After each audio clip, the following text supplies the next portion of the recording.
I know. Another cozy farming game. I must say, this was just meant to be a little chill game making session during my holiday break. But something happened in my brain, and here we are, making a commercial game. Ever since I was finished with my previous game, Devlog, I have been trying to find my identity as an indie game developer. My latest Metroidvania project, Shroom Loops, was a great example of what happens when you make a game with a wrong mindset.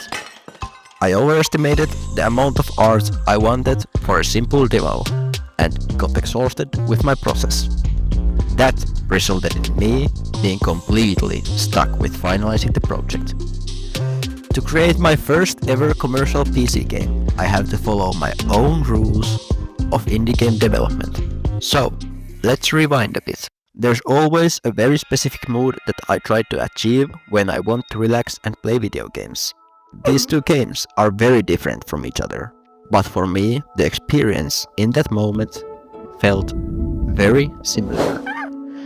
Around last Christmas, instead of relaxing and playing some games that would fit that mood, I decided to sit down and start making a game like that instead. As a personal challenge and for inspiration, I took the two games I just mentioned, the roguelite management structure of Dawnkeeper and the relaxed intimate farming and collecting mood of Animal Crossing. Farm Loops, for now. That's a working title. I actually have made a ton of art for my games in the past, but it's the part of game development I always try to avoid. So, for this project, I wanted to keep it minimal but effective.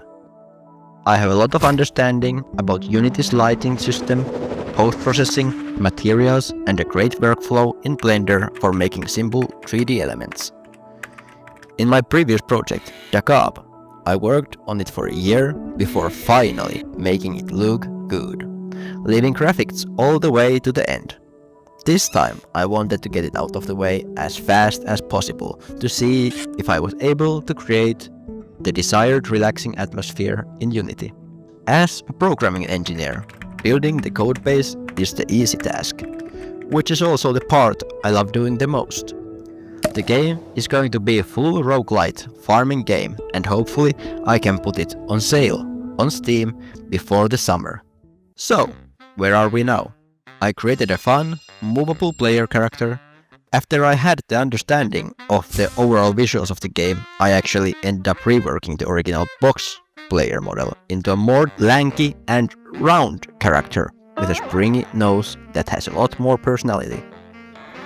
I'm excited to add more character customization to this body later. I also created all the necessary 3D models for the core gameplay. The shop, farm plots, fences, and a simple plant model to grow.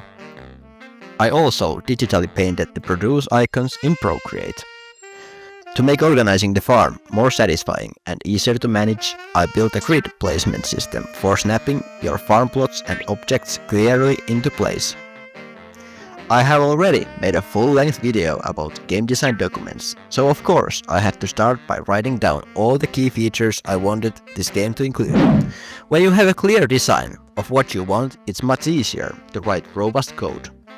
For example, I knew I wanted to modify the player's basic stats, like interaction speed and movement speed, in the shop.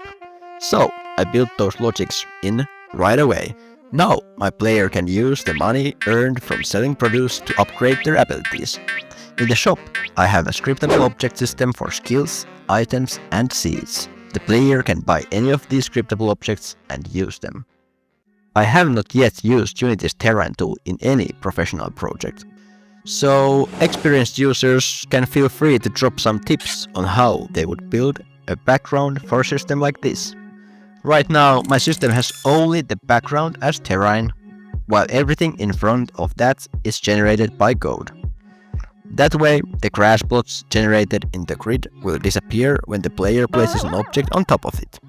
For the environment, I'm using 3D models of grass, rocks, and trees placed as tree objects, complete with a custom wind shader. I also wrote a boundary script that creates fences for the play area and grass generator to dynamically fill up the space. Lastly, I made a new seed unlock and level up script for my plants, featuring animated pop-up UI elements. Now that this project is public, but most of the design is still on the drawing board, I would love to hear your ideas and suggestions. Community feedback, especially creative ideas, is a huge motivation boost for me to get the project done. Since this is a series of devlogs, this is the perfect time for completely open ideas while the detailed elements are still taking shape. In the next video, I will be taking all these unique plant effects and actually putting them onto the player. So, to see what happens to our springy nose body when we stack these effects on top of effects, you will have to wait for my next video. See you then.